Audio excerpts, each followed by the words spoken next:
Pour ceux qui étaient là hier, alors vous reprenez place. Pour ceux qui étaient là hier, on a eu encore 17 baptêmes. 17 baptêmes. Il y avait une vieille de 30 ans. C'était la plus vieille. Pour tous les autres, ils étaient entre 12 et 30 ans. Il se passe quelque chose pour les jeunes. Quand je vois des églises où il n'y a plus de jeunes, je me dis, wouh, mais on en a trop. On est très heureux de voir ce qui se passe ici. Je suis heureux de vous voir pour le meilleur culte, celui où les gens sont réveillés. C'est pas encore la sieste, ils ont faim et soif de Dieu. Votre voisin est là, il a voulu être là. Vérifie, demande à ton voisin, t'as bien voulu être là. Alors je t'interdis de dormir. Je prends autorité sur ton sommeil maintenant. Pour vous qui regardez en direct, il n'y a pas de souci, vous regardez à l'heure que vous voulez. Donc ça devrait être bien. Voilà, je remercie chacun. Et voici ce que dit la parole pour nous aujourd'hui. La semaine dernière, on a commencé quelque chose. Et je vous ai dit que si vous passez vos journées entières devant BFM TV et devant iTélé, ça peut provoquer une tristesse grave. Parce que se nourrir de la folie humaine, de la mort, qui n'a pas de sens, ça vous apporte rien. Par contre, il y a quelque chose qui vous apporte quelque chose. Il y a quelque chose qui peut changer votre façon de vivre votre vie. C'est de réfléchir à l'éternité. Et en tant que chrétien, on n'est pas comme ceux qui n'ont pas d'espérance. C'est ce que nous dit 1 Thessaloniciens. Vous ne devriez pas vivre comme ceux qui n'ont pas d'espérance, parce que pour eux, il n'y a rien derrière. Mais pour vous qui connaissez Dieu, une bonne nouvelle. Christ qui est ressuscité, nous croyons que Dieu nous ramènera à la vie en Jésus. Et regardez ce texte d'Hébreux qui est juste après, et notamment le verset 15. Il parle de Christ qui est mort et qui a gagné la bataille contre le diable. Il a gagné le pouvoir sur la mort. Et il est là pour libérer tous ceux que la peur de la mort retenait leur vie durant dans l'esclavage. Vous savez que ces gens de ce monde, ils passent autant d'images terribles parce qu'ils en ont peur. Parce qu'ils ont peur de ce qui va se passer, parce qu'ils ne savent pas où ils vont. Mais en tant que chrétien, en tant que croyant, ne sois pas comme eux, ne sois pas contaminé par cet esprit ambiant, parce que pour toi, il y a une bonne nouvelle, tu n'es pas appelé à vivre dans l'esclavage, dans la trouille, à chaque fois que tu vas au lit le soir, à chaque fois que tu prends le bus, à chaque fois que tu prends le métro. Ma femme a pris le métro pour aller à Paris cette semaine. Jusqu'à présent, elle n'est pas du genre à avoir peur, ma femme. Mais là, la lumière s'éteint. Il ne se passe plus rien pendant 10 minutes. Et c'est angoissant. Elle me dit, mais je voyais les gens dans le métro, les uns qui se regardaient, parce qu'on s'attend tous à ce que des fois il y ait des pannes électriques, mais quand ça dure un peu, en plus qu'elle avait un schizophrène en face d'elle, qui sortait d'un hôpital psychiatrique et qui criait dans le métro, alors je peux vous dire que c'est des longues minutes dans ces cas-là. Mais vous qui êtes croyants, vous n'avez pas à vivre dans l'esclavage qui est la peur de la mort. On est parti, la bande-annonce, la vidéo, vous êtes de mieux en mieux, ça démarre au top.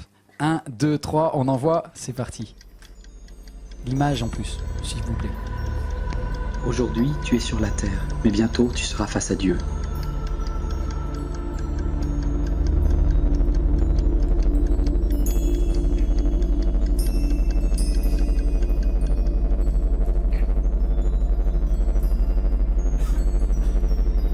Je vis alors un grand trône blanc et celui qui y était assis. Je vis les morts, les grands et les petits debout devant le trône. Des livres furent ouverts. Un autre livre fut aussi ouvert, le livre de vie. Les morts furent jugés selon leurs œuvres, d'après ce qui était écrit dans le livre. Puis je vis un nouveau ciel et une nouvelle terre, car le premier ciel et la première terre avaient disparu. J'entendis une voix forte venant du ciel qui disait « Il habitera avec eux, ils seront son peuple et Dieu lui-même sera avec eux. Il essuiera toute larme de leurs yeux. Voici, je fais toutes choses nouvelles. Je suis l'alpha et l'oméga, le commencement et la fin. » Le thème de la série, c'est éternité. Éternité. Ça s'affiche sur vos écrans, novembre 2015, un moment où il faut réfléchir à notre éternité. Je vous ai posé la question la semaine dernière, es-tu prêt ? Et ce que Dieu nous invite à faire, c'est à vivre intentionnellement. Ne subissez pas votre vie. En fait, des fois, on a l'impression qu'on s'ennuie ou bien on est pris simplement dans une routine terrible. Mais waouh, Seigneur, permets-moi de vivre ma vie avec la pensée de l'éternité. Parce que l'éternité se prépare aujourd'hui. La semaine dernière, on a fait la grande première partie qui était sur de la terre jusqu'au paradis. Vous étiez là ou pas? Qui c'est qui était là la semaine dernière? Pour savoir combien? Oh, une bonne partie, mais donc les autres, vous étiez pas là. Ok, bon, je vais dire rapidement. Comment on fait pour passer de la terre au paradis? Faut mourir. Je sais que vous êtes contre, moi aussi. Mais en fait, il n'y a que deux façons de passer en tant que croyant. Soit vous passez par la mort, soit vous êtes présent sur terre au moment du retour de Jésus qui vous enlève dans les airs. J'étais en général favorable à cette deuxième option parce que je me dis c'est mieux que de mourir sur un lit d'hôpital ou d'une crise cardiaque.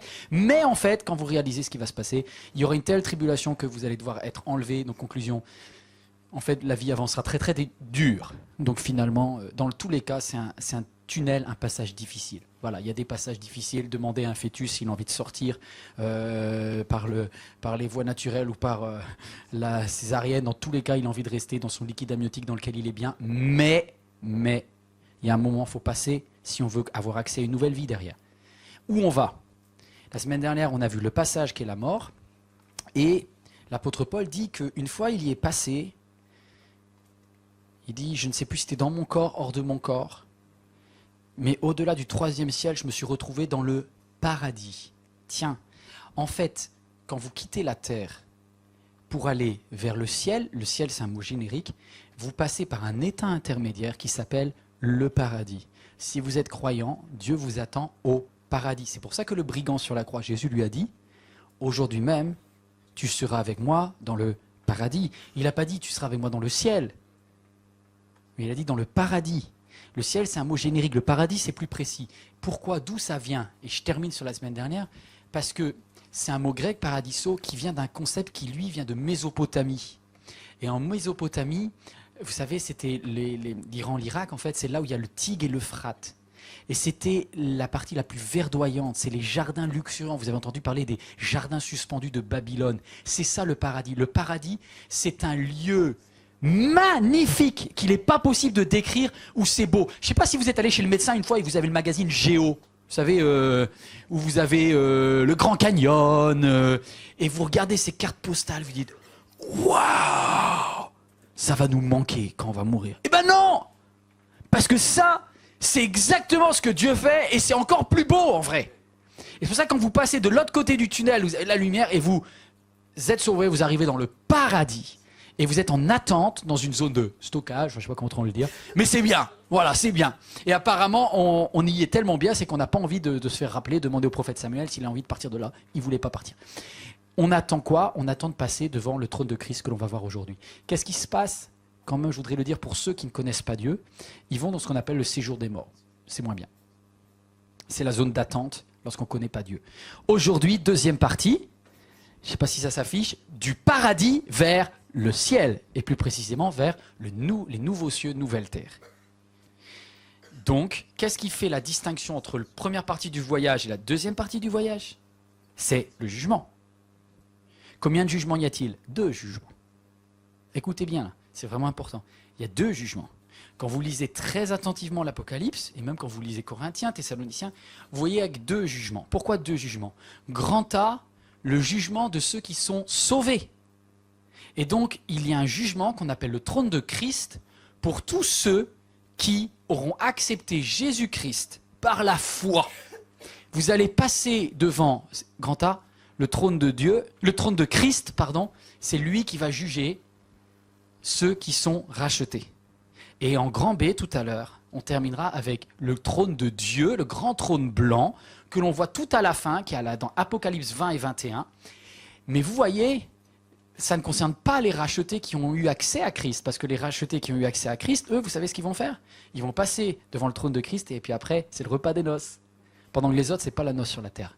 Parce que les autres qui restent, qui ne connaissent pas Christ, il n'y a plus le Saint-Esprit, l'Église a été enlevée, et sur la terre, c'est le grand n'importe quoi. La puissance de Satan est relâchée, le serpent, etc. C'est heureusement qu'on n'y sera pas.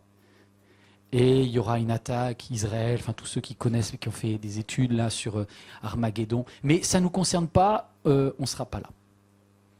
Ok? Vous êtes chrétien ou pas? Vous êtes sauvé ou pas? Si vous êtes sauvé, le grand A vous concerne. Si vous n'êtes pas sauvé aujourd'hui, que vous n'avez pas mis votre vie en règle avec Dieu, c'est le grand B qui vous concerne. On attaque sur le grand A, le trône de Christ, le jugement des rachetés. Regardez ce que dit 2 Corinthiens 5, ça s'affiche sur vos écrans.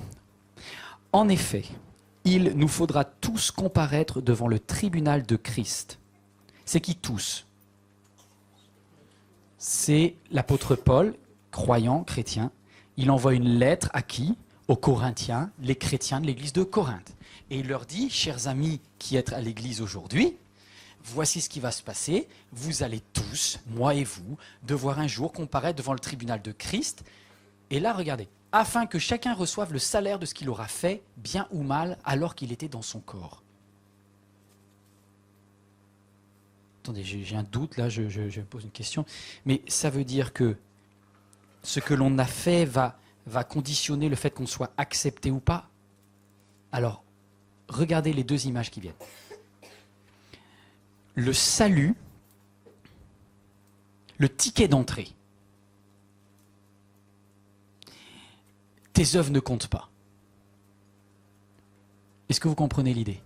Personne ici ne peut payer le ticket d'entrée pour le ciel. Parce que ce ticket, il a été payé avec le sang de Jésus-Christ. Et donc, en fait, c'est simplement l'acceptation de Jésus-Christ comme votre Seigneur et Sauveur qui vous donne... En fait, Dieu vous tend un ticket, vous le prenez. Si vous le prenez, vous allez vers le ciel. Vous le prenez par la foi. Deuxième possibilité, l'image d'après, pour l'éternité, c'est-à-dire pour la qualité de la vie après la vie, là, les œuvres comptent.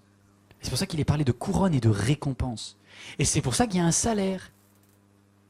Alors, pour être plus précis, on démarre avec le salut. Donc le salut, je le répète et je le réécris, ça s'affiche sur vos écrans, le salut est offert gratuitement. Est-ce qu'il y a des saluts différents? Non. Le salut est identique parce que c'est un ticket d'entrée. Vous allez dans un concert, vous allez dans une représentation, le ticket c'est le même. Vous êtes accepté si vous avez le ticket. Le ticket d'entrée, c'est le salut. Et le salut, regardez ce qui est dit. Éphésiens 2, verset 8. C'est par la grâce. C'est-à-dire, t'as pas payé ça. C'est par la grâce que vous êtes sauvés, par le moyen de la foi. Cela vient pas de vous, c'est un don de Dieu. Ce n'est pas le fruit d'œuvre que vous auriez accompli. Personne n'a donc de raison de se vanter. C'est pas parce que tu jeûnes que tu es sauvé. C'est pas parce que tu pries plus, que tu vas à l'église, que tu es plus ceci ou cela. Tes œuvres ne rentrent pas en compte sur le ticket d'entrée, d'accord? Quoi que tu fasses, c'est offert. Si tu acceptes le ticket, c'est-à-dire si tu acceptes Jésus-Christ comme ton Seigneur et Sauveur personnel. C'est lui qui a payé à ta place. Il a payé. Tu n'as pas à repayer. Personne n'a de raison de se vanter. Ce que nous sommes, nous le devons à Dieu. Car par notre union avec le Christ, Dieu nous a créés pour une vie riche d'œuvres bonnes qu'il a préparées d'avance afin que nous les accomplissions. Alors regardez, il y a tout dans ce verset. C'est un des plus beaux versets de la Bible. Parce qu'il vous explique que tout est gratuit sur le salut, mais qu'après, qu'est-ce que tu vas en faire? Et là, les œuvres vont compter, mais pas pour le salut. Pour la qualité de ta vie présente et la qualité de la vie à venir. Je voudrais vous parler de comment on fait pour être accepté, pour être sauvé. La conversion, c'est quoi? Qu'est-ce que Dieu nous demande? C'est-à-dire qu'il nous présente, voici la bonne nouvelle.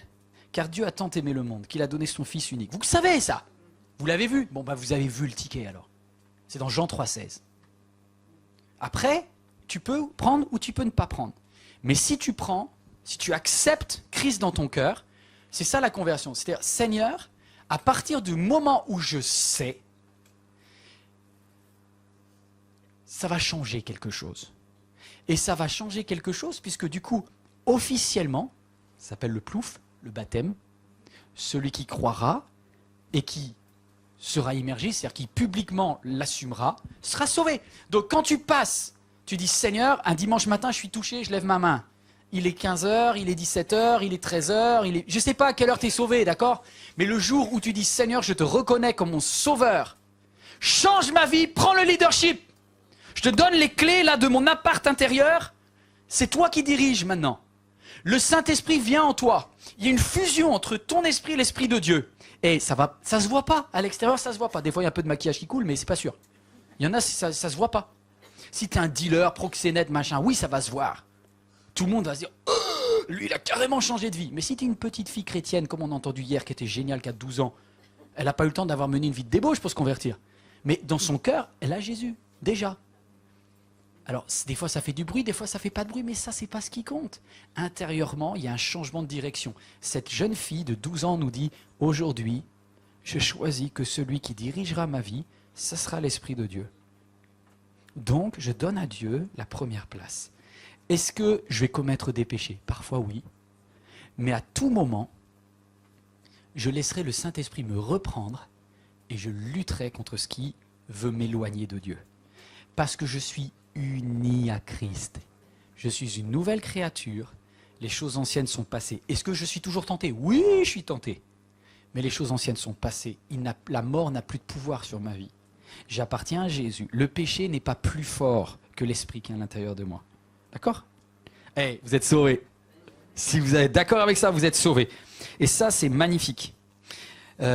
Jésus dit, apôtre Paul dit dans Romains 12, en effet, si de ta bouche tu déclares que Jésus est Seigneur, et si dans ton cœur tu crois que Dieu l'a ressuscité des morts, tu seras sauvé. Car celui qui croit dans son cœur, Dieu le déclare juste. Et celui qui affirme de sa bouche, Dieu le sauve. C'est pour ça que la conversion, c'est pas un truc secret, d'accord? On peut pas se marier en secret en disant à personne, il faut des témoins pour un mariage, d'accord? Eh bien, pour votre baptême, c'est pareil. Il faut quelque chose de public. C'est pour ça qu'il y a le baptême. C'est pour ça. C'est pour ça que tu l'affiches. Et c'est pour ça que lorsque tu habites Caracoche, que tu es une petite fille et que tu es envahi tout d'un coup par Daesh et que tu dis « Oui, je suis chrétienne », c'est public. Tu assumes ta foi. Voilà, c'est ça le salut, c'est tout. C'est tout et c'est énorme. C'est pour ça que Jésus dit, en fonction de tes paroles, celui qui aura honte de moi, parce qu'il y a une proclamation de ce qui est intérieur. Allez, le salut, il est identique, ok? Olivia et moi, on a le même ticket d'entrée. Olivia au ciel, je vais au ciel. Est-ce que Olivia mérite le ciel? Non. Est-ce que je mérite le ciel? Non. Est-ce que quelqu'un ici mérite le ciel? Non. Comment vous avez fait pour y aller alors? Le ticket a été payé à Golgotha. Le sang de Jésus a coulé. Donc, avec Olivia, on va les mains dans la main au ciel et on va monter là-haut. Ça va être génial avec Jésus. Maintenant, après, il y a une deuxième chose, c'est les récompenses, par contre, seront différentes, seront inégales. Parce que chacun sera jugé, et c'est pour ça qu'il y a la notion de salaire, proportionnalité. Vous connaissez Matthieu 25. Il vous le dit, voilà, il y avait quelqu'un qui avait reçu 3 talents, un autre 5 talents. Il y en a qui planquent, il y en a qui font fructifier. Ils ne seront pas jugés pareil. Tes œuvres comptent. Mais tes œuvres comptent pas pour ton salut, elles comptent pour ton éternité, pour le rayonnement, ce que tu vas vivre là-bas, ce que tu vas vivre là-haut. Regardez, 1 Corinthiens 3, verset 11. Merci la vidéo, vous êtes vraiment très bien aujourd'hui. J'ai rien à dire, des fois les pasteurs ils râlent, mais ils disent pas qu'on sait bien. Aujourd'hui c'est parfait. Voilà, merci. Seulement que chacun, par contre vous qui écoutez, vous n'êtes pas la vidéo, donc ratez pas votre culte. Seulement que chacun prenne garde à la manière dont il bâtit sa vie. Hein. Pour ce qui est du fondement, nul ne peut poser un autre que celui qui est déjà en place, c'est-à-dire Jésus-Christ. C'est Jésus-Christ qui est le fondement de votre vie. Hein. Maintenant, une fois que vous êtes sauvés, vous allez en faire quoi? Or, on peut bâtir sur ce fondement avec de l'or, de l'argent et des pierres précieuses. Qualité. Qualité. Qualité. Ou du bois, du chaume, du torchis de paille. Instable, fragile. Le jour du jugement montrera clairement la qualité de l'œuvre de chacun et la rendra évidente. En effet, ce jour sera comme un feu qui éprouvera l'œuvre de chacun pour en révéler la nature.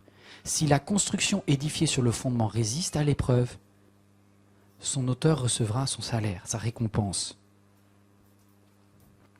Mais si elle est consumée, il en subira les conséquences. Lui, personnellement, sera sauvé, tout juste, comme un homme qui réussit d'échapper au feu. Je ne sais pas si ça vous est déjà arrivé de prendre le RER ou le métro. Vous entendez bip, et là, wouh, clac, ça ferme derrière. La seule chose que tu as gagné, c'est un peu de transpiration. Parce que tu t'es fait peur. Et pour certains, les bagages sont restés à quai. Vous n'allez rien embarquer. Alors j'ai une petite illustration, et qui est carrément biblique. Ça, c'est ta construction. Je ne sais pas si la vidéo elle peut scanner ça, mais ça serait super. Et ça, c'est le jugement. Parce qu'il est dit que l'œuvre de chacun sera évidente. Ce jour-là sera comme un feu qui éprouve. Bon, on y va.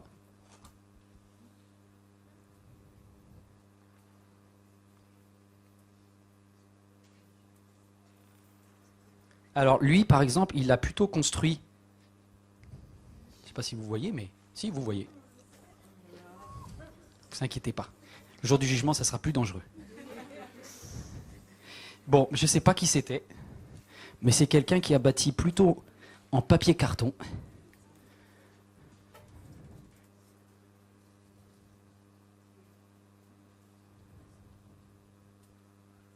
Terminé. Et moi, ce qui me ferait peine, vous voyez, c'est que pour certains, vous ayez été là ce jour-là à Créteil et que vous ayez su que votre vie comptait. Mais que tout ce que vous aurez bâti soit juste. Des choses qui ne résistent pas au jugement de Christ. Vous serez sauvés, mais vous n'emporterez rien, parce qu'il n'y a rien qui s'emporte là-dedans. Vous êtes poussière, et tout ce que vous avez bâti ne sera pas embarqué.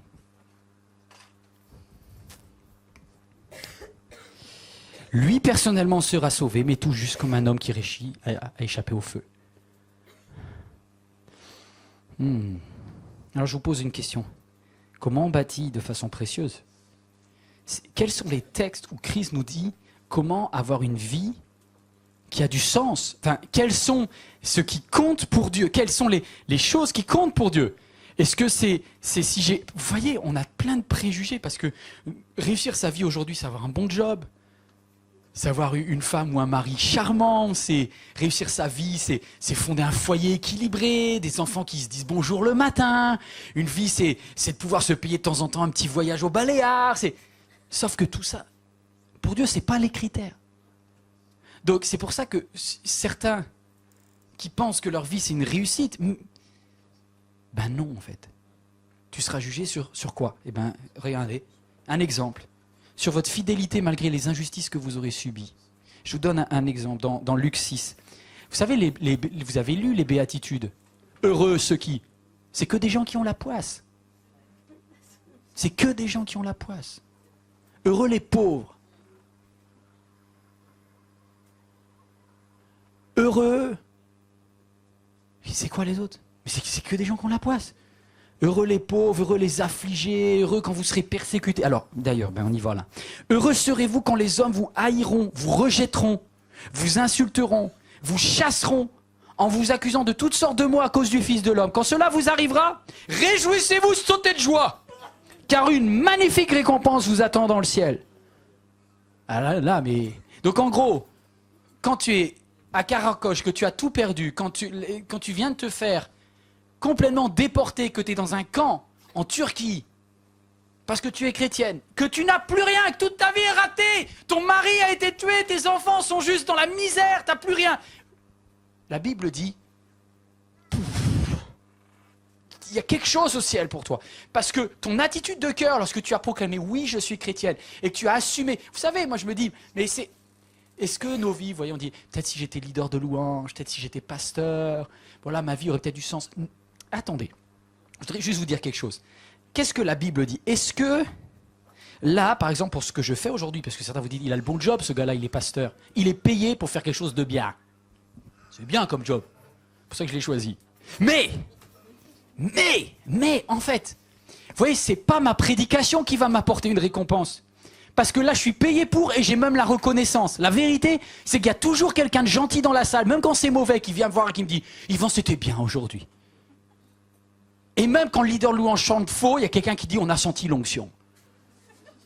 Donc, dans tous les cas, c'est pas forcément ça qui va compter, d'accord? Par contre, quand j'avais 17 ans, que je mangeais seul à table parce que je ne pouvais plus, où j'étais rejeté par mes amis qui m'appelaient le curé parce que j'avais pas de copine, parce que je leur disais que ce qu'ils faisaient était pas bien et que je pouvais pas aller en boîte avec eux pour coucher avec cette fille qui voulait me proposer et que machin, que je me suis retrouvé comme un imbécile, et bien à ce moment-là, oui, j'ai gagné quelque chose au ciel. Donc, te dis pas, ah, ma vie est nulle parce que je suis pas à temps plein pour Dieu. Non, tu seras jugé sur exactement ce que tu avais comme moyen et ce que tu en as fait. Ce que tu en as fait. Là, je parle de l'injustice. Et est-ce que toi, tu aurais été fidèle à Dieu? L'humilité. Vous avez quelqu'un qui est un pharisien, il passe son temps à lire la Bible. Il va au temple et qu'est-ce qu'il dit? Je te loue, mon Dieu. Je te remercie, Luc 18, de ce que je ne suis pas un avare, un malhonnête, un adultère comme les autres hommes, en particulier ce collecteur d'impôts là-bas, le gars au fond là. Moi, je jeûne 2 jours par semaine. etc. Et le collecteur d'impôts se tenait dans un coin retiré, n'osait même pas lever les yeux vers le ciel. Il frappait la poitrine et murmurait, Dieu, aie pitié de moi, pécheur que je suis. Je vous l'assure, ce dernier, et non pas l'autre qui est rentré chez lui, déclaré juste par Dieu. Car celui qui s'élève sera baissé, celui qui s'abaisse sera élevé. Et c'est inversé. Il y a des choses où tu avais très peu de moyens, mais tu étais humble devant Dieu, tu dis, Seigneur, je crois qu'on va avoir des petites surprises au ciel. Tu vas avoir des personnes qui ont fait les malins toute leur vie, qui vont arriver là-haut et qui vont s'attendre. Le feu, Piou. Il reste 3 fois rien. Puis tu vas avoir une petite dame qui ne paye pas de mine. Quelqu'un qui, comme la veuve, elle avait 3 fois rien pour vivre, mais elle a donné sa dîme, alors qu'elle n'avait pas beaucoup. Et là, c'est bizarre la balance de Dieu. Et il va y avoir un truc qui va changer là. Et Dieu va dire, c'est extraordinaire que tu aies fait ça. Extraordinaire. Ouais, mais j'avais pas beaucoup de... Ouais, mais justement, par rapport au peu de moyens que tu avais, ce que tu as fait, c'est extraordinaire. À chaque fois que tu as donné le verre d'eau à quelqu'un qui allait à l'église, à chaque fois que tu as fait cela au moindre de mes petits, dit Jésus. Vous savez, vous ne pouvez pas prétexter de ne pas avoir beaucoup pour ne pas faire. Regardez cette petite vidéo. Elle est belle cette vidéo.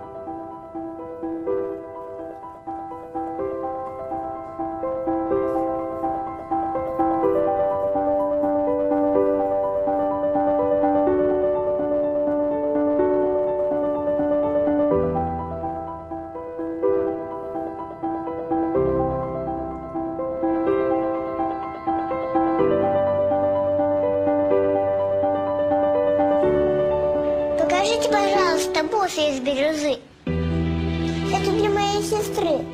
Вы можете красиво завернуть их? А у тебя денежка есть?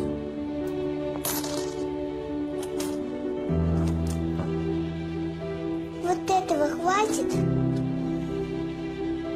Знаете, я хочу сделать подарок для своей старшей сестры. С тех пор, как умерла наша мама, сестра о нас заботится, помогает. И мне так хочется подарить ей что-то красивое, чтобы она улыбнулась. Это все, что у меня есть.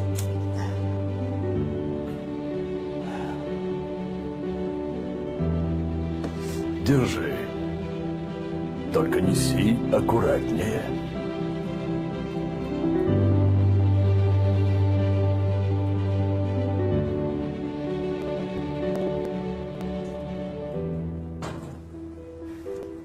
Здравствуйте. Здравствуйте.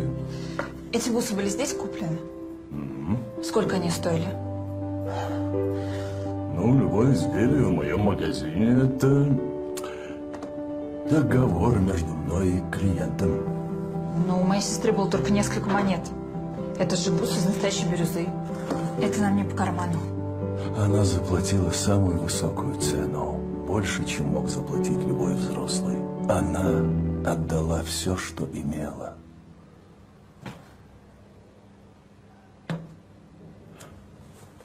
Она хотела, чтобы вы улыбнулись.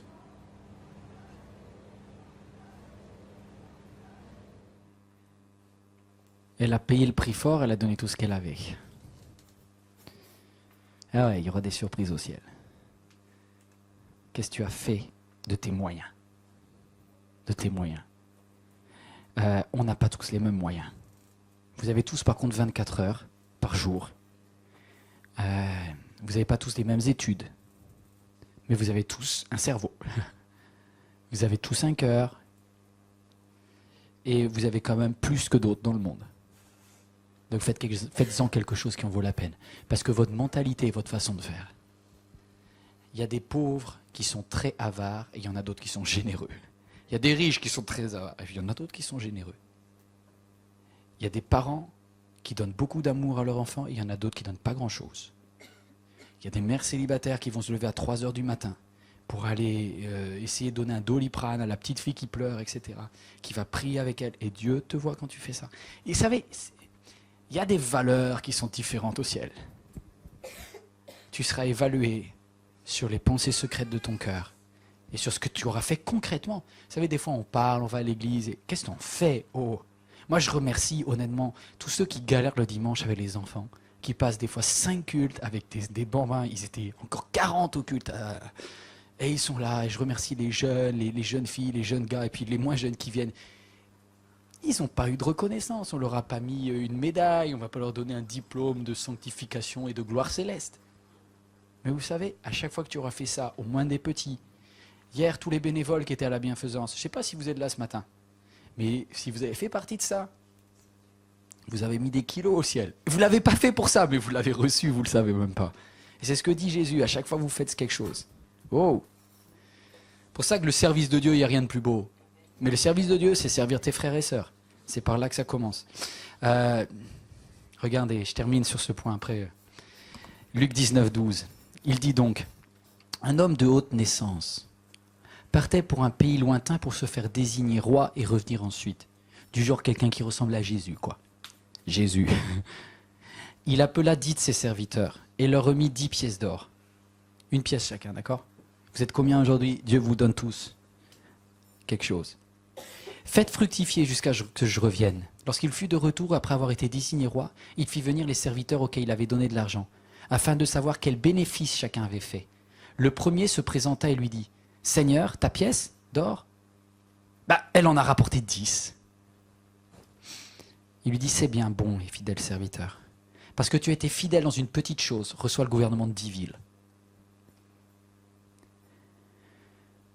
Le deuxième vint et dit, « Seigneur, ta pièce d'or en a produit 5. » Et lui dit, « Toi aussi, sois établi dans le responsable de 5 villes. » Et vous avez vu qu'il n'y a pas le nombre de villes. Hein. C'est pour ça que je vous dis, ce que vous faites a quand même des conséquences au ciel.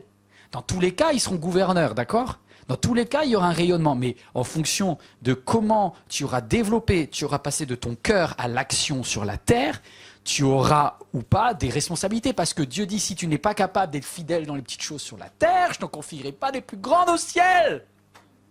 Alors est-ce que tu as décidé aujourd'hui d'être sérieux avec les moyens que Dieu t'a donnés?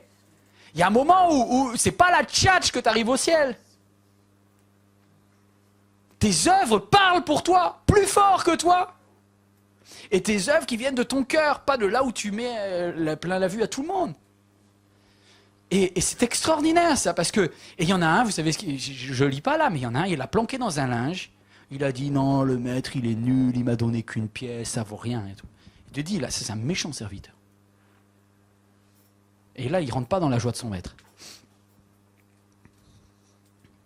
L'apôtre Paul dit, à la fin de sa vie, j'ai combattu le bon combat. Et il a fait des naufrages, il a été lapidé, il a galéré, il a été marié probablement la première partie de sa vie, il était célibataire la deuxième partie de sa vie, il a connu tous les... Et il a dit, j'ai combattu le bon combat. J'ai gardé la foi. J'ai gardé la foi. Tu seras jugé sur ce que tu auras fait de ta confiance en Dieu. J'ai gardé la foi. J'ai mis Dieu en premier. La couronne de justice m'est réservée. Un autre texte de l'Apocalypse, dans Apocalypse 2, il nous est parlé d'une autre couronne. Il dit, sois fidèle jusqu'à la mort et je te donnerai la couronne de vie. Et vous qui aspirez à des responsabilités dans l'Église, ce qui est très bien, hein, attention, vous allez être jugé plus sévèrement. Et les pasteurs, c'est pour ça que soyez pas nombreux à enseigner, parce que vous serez jugés. La Bible dit dans 1 Pierre 5, 3, n'exercez pas un pouvoir autoritaire sur ceux qui vous ont été confiés à vos soins, mais soyez les modèles du troupeau. Alors, quand le chef des bergers paraîtra, vous recevrez la couronne de gloire qui ne perdra jamais de sa beauté. Vous savez, il y a des leaders de louange. Là, tu devrais écouter ça. Si tu as à cœur de servir Dieu, si tu es un responsable de service, si tu as à cœur que... Oh, tu serais jugé sur la façon dont tu auras aimé les gens à côté de toi. Tu seras jugé non pas sur le fait que tu aies resplendi un nombre de CD, le nombre de téléchargements sur iTunes. Tu vas être jugé sur comment tu as aimé ton batteur, comment tu as aimé ton guitariste. Ah, c'est étonnant ça, dis donc. En tant que maman, tu seras jugé sur ce que tu auras fait pour construire ton couple par amour. Si tu es célibataire, ta capacité à dire « Seigneur, je choisis de te louer, quels que soient les moments de la vie. » Ah, waouh! On aura des surprises au ciel. Il y aura des surprises. Allez, je vous quitte avec la deuxième partie, le grand trône blanc. Je vous déconseille d'avoir part à celui-là. Parce que ça, c'est le grand trône de Dieu, et c'est un petit peu plus tard d'après l'Apocalypse, d'accord? Ça ne concerne pas les élus qui ont accepté Jésus dans leur cœur. Eux, ils ne sont pas là. La Bible dit, heureux ceux qui ont part à la première résurrection, au premier jugement. Ça, c'est bien, parce que c'est déjà fait d'avance. On est dans le ciel avec Christ, dans le paradis, et il nous amène au repas des noces. Par contre, ceux qui restent, c'est qui ? On va lire. Je vis un grand trône blanc, et celui qui était assis. La terre et le ciel s'enfuirent loin de lui. Et l'on ne trouva pas plus de place pour eux. Je vis les morts, les grands et les petits, debout devant le trône. Des livres furent ouverts. Un autre livre fut ouvert, le livre de vie. Les morts furent jugés conformément à leurs œuvres, d'après ce qui est écrit dans les livres. Dans ces livres, pardon. La mer rendit les morts qu'elle contenait, la mort et le séjour des morts rendirent aussi leurs morts, et chacun fut jugé conformément à sa manière d'agir. Puis la mort et le séjour des morts furent jetés. Et le séjour des morts, vous avez vu, c'est bizarre ça. C'était la zone intermédiaire de ceux qui n'aimaient pas Dieu. Furent jetés dans les temps de feu. Les temps de feu, c'est la seconde mort. Tous ceux qui ne sont pas trouvés inscrits dans le livre de vie furent jetés dans les temps de feu.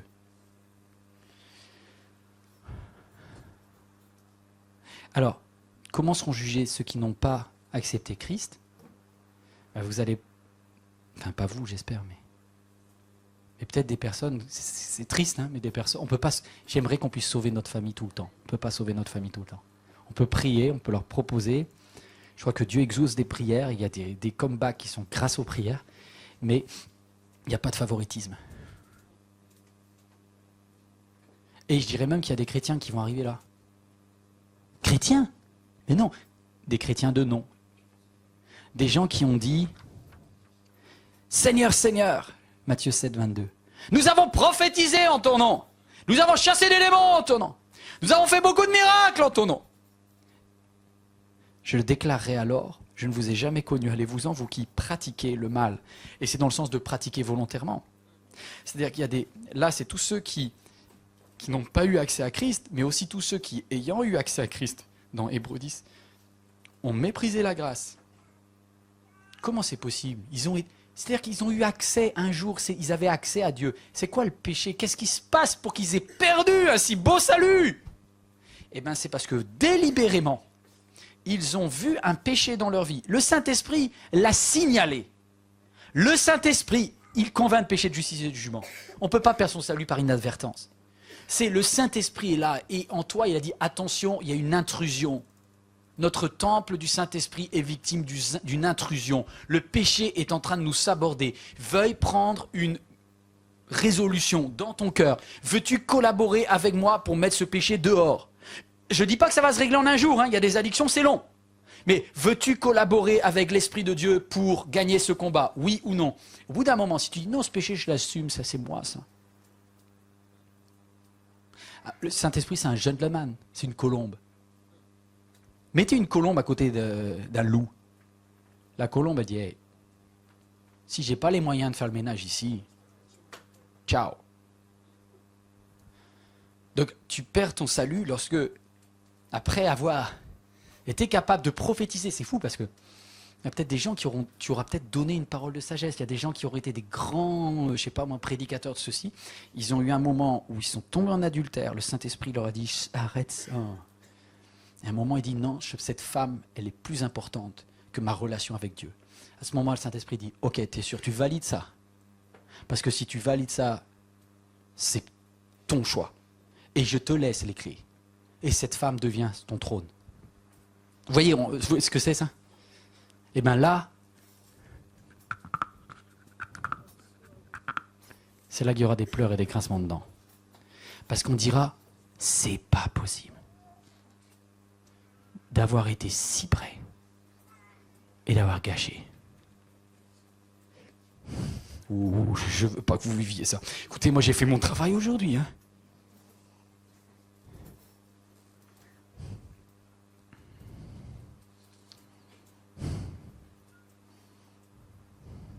Il est dit, mais ceux à qui le royaume était destiné seront jetés dans les ténèbres extérieures où il y a des pleurs et des grincements de dents. Quel gâchis. Quel gâchis. Alors, Je peux mettre la petite vidéo. Je sais que c'est pas le moment d'une petite vidéo, mais ça va permettre de reprendre un peu de la respiration. Mais voici ce qui va se passer pour ceux qui connaissent pas Dieu, qui vont passer devant le trône. Désolé, c'est encore sous-titré. Le compteur des bonnes actions. File, please. Tu remets ton dossier à Dieu, enfin, ou aux anges. Some lying, some stealing, Des mensonges, quelques vols, and some acts of kindness here and there. des petites bricoles par-ci Tried to par-là. live a good life. Well, let's see how good.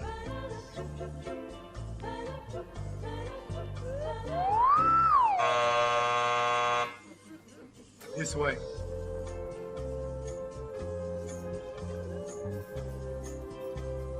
Next.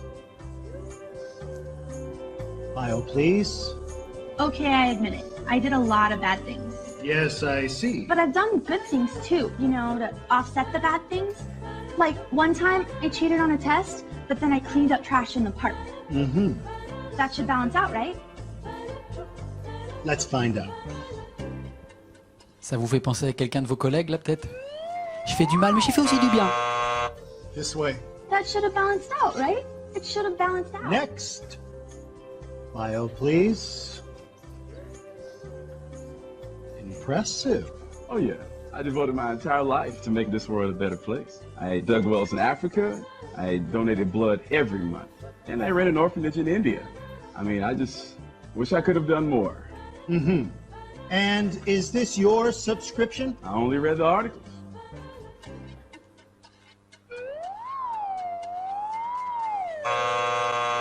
I only read the articles. I only read the articles. Next. My mom goes to church. Was baptized as a baby? Take American Express, right? Next. File, please. Whoa. Gros dossier. Somebody's been busy. Well, let's get this over with. Sorry, I didn't know he was with you. Okay, step on the scale. Not you. Him.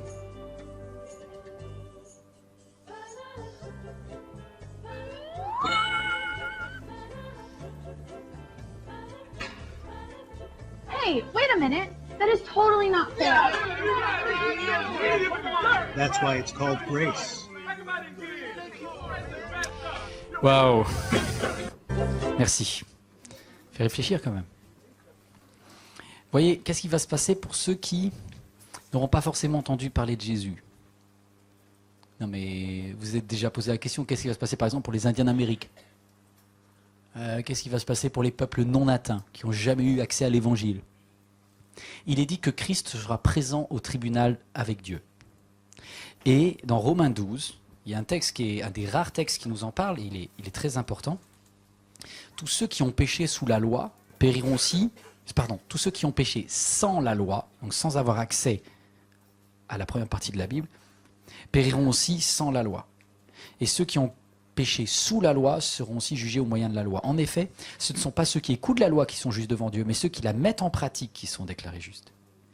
Quand des non-juifs, qui n'ont pas la loi, font naturellement ce que prescrit la loi, ils se tiennent lieu de loi à eux-mêmes, bien qu'ils n'aient pas la loi. Ils montrent que l'œuvre de la loi est écrite dans leur cœur, car leur conscience rend témoignage de leurs pensées, les accuse, les défend tour à tour. C'est ce qui paraîtra le jour où, conformément à l'évangile que je prêche, Dieu jugera par Jésus-Christ le comportement secret des hommes.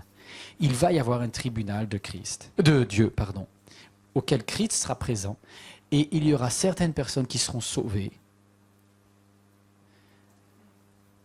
Mais c'est chaud. C'est chaud.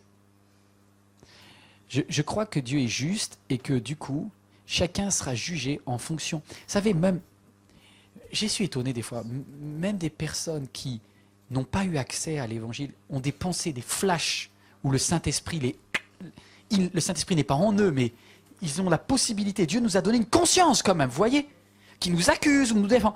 Et en fonction de ce qu'ils auront fait à ce moment-là, les pensées secrètes des cœurs, par contre, moi ce qui me fait mal au cœur, c'est que la probabilité d'être sauvé Et bien quand vous êtes sur une balance bien mal, c'est quasiment sûr que ça soit bloqué sur mal. Et à votre avis, pourquoi le Fils de l'homme est venu pour donner sa vie sur la croix? C'est parce qu'il y a une autoroute pour arrêter les sentiers de galère, là, toutes ces religions qui vous amènent nulle part. Il a dit, car j'ai donné mon Fils. C'est extraordinaire ce que Dieu fait. Il n'y ait de salut en aucun autre, car il n'y a aucun autre nom sur la terre qui n'ait été donné parmi les hommes, par lequel nous puissions être sauvés. Il y a une responsabilité en tant qu'enfant de Dieu, parce que tu reçois le ticket, et là je suis dans la conclusion, le ticket d'entrée, c'est offert à la croix, c'est terrible, mais présentez-le, je vous en supplie, vous qui êtes chrétienne, vous toi qui es chrétien, présente le ticket à quelqu'un. Après, au moins qu'il puisse dire j'en veux pas, mais qu'il ait eu le choix, parce que sinon il va se retrouver sur cette balance divine, et sa probabilité de salut est minime. Je ne peux pas dire plus parce que je ne suis pas Dieu, alors je ne scanne pas les cœurs.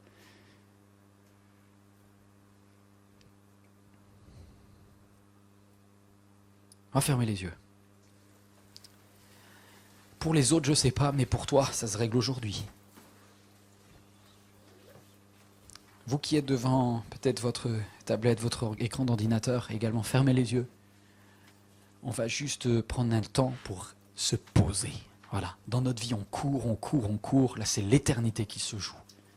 Des fois, ça vaut la peine de tout éteindre et de parler à Dieu.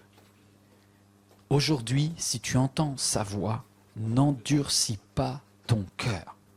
Ne fais pas le blasé comme si tu avais entendu déjà de nombreuses fois ça. Il y a ici des personnes qui écoutent ce message. Vous n'êtes pas encore sauvé. Vous êtes un sympathisant, une sympathisante, mais vous n'êtes pas engagé. La Bible dit, si tu confesses de ta bouche, est-ce qu'il y a quelqu'un, maintenant, au moment où je parle, alors que je suis sûr que le Saint-Esprit est là et passe dans les rangs, et personne qui écoute ce message, il est avec toi dans ton appartement, dans ta maison. Est-ce que tu réalises que le Saint-Esprit est en train de regarder ce qui se passe? Ta conscience est travaillée maintenant ta conscience est travaillée. Qui a le leadership dans ta vie? Est-ce que tu décides de vivre ta vie selon toi-même ou tu décides de mener une vie selon l'Esprit de Dieu? De laisser à Dieu le contrôle de ton avenir professionnel, de ton avenir sentimental, de la façon de gérer ton quotidien. Est-ce que tu dis, Seigneur, non pas ma volonté, mais la tienne. Si tu fais cela, apporte toute ta vie passée à Jésus. Il est suffisant pour laver ton linge sale. Il est suffisant pour laver ton linge sale.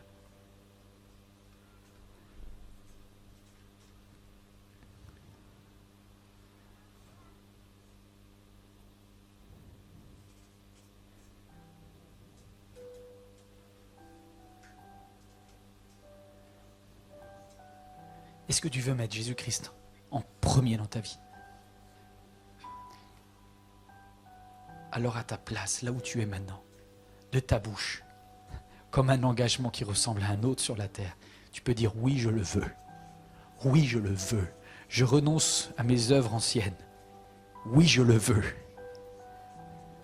Je veux que tu prennes le leadership dans ma vie. La première place.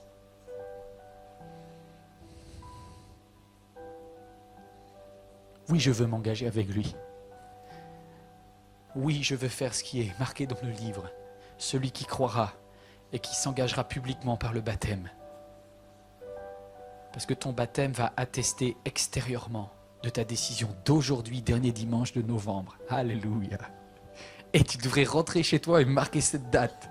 Je ne sais pas si tu as un carnet, je ne sais pas si tu as un agenda en ligne, mais tu devrais marquer cette date. Parce que c'est sur cette date, si aujourd'hui tu fais la paix avec Christ, que tu seras sauvé. Wouh!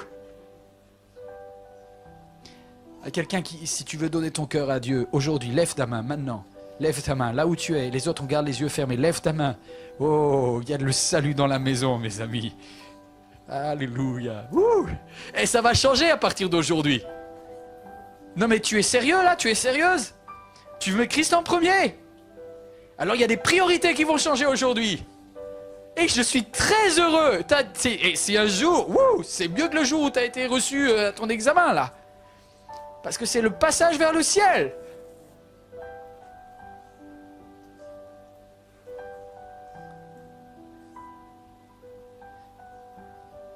On va se lever. Et pour toi, c'est la joie, mais on va prendre ce chant qui dit « J'étais perdu, je connaissais pas mon chemin, mais la grâce de Dieu est venue dans ma vie. » J'invite les personnes désignées pour la Sainte Seine, les hommes, les femmes, et vous allez examiner vos cœurs. Là, prenez pas la Sainte Seine pour rien, hein. Prenez la Sainte Seine si vous dites « Le sang de Jésus me purifie de tout péché et je prends la Sainte Seine aujourd'hui. » Voilà pourquoi c'est bien d'être dans une église. Ah, il y a plein de défauts dans une église. Toutes les églises sont pleines de défauts. Mais au moins une chose qui est extraordinaire, c'est la Sainte Seine. Ce moment où il y a une communion entre nous, on dit « Wouh, merci Jésus !»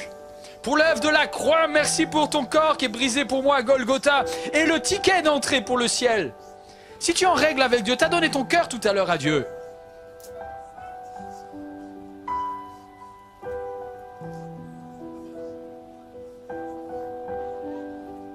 Alors chante ce chant.